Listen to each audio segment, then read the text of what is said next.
Hey, how y'all doing? This is Coach here from the Sports Pod. So today what we're going to talk about is two different kinds of squats, high bar and low bar.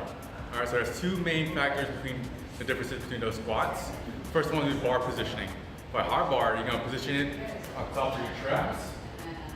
And a low bar, you're going to position it more on the back of your shoulders. The second kind of main factor would be where you load it on your legs. High bars are more on the quads, front thighs, and low bar, you're going to load a posterior chain, basically your glutes and your hamstrings a whole lot more. All right, so here's an example of a high bar squat. On top of your traps.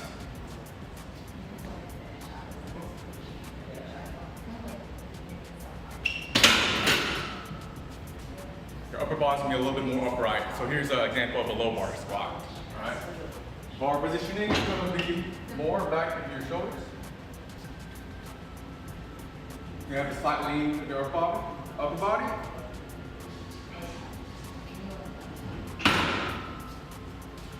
And those are the main differences between a high bar and low bar squat.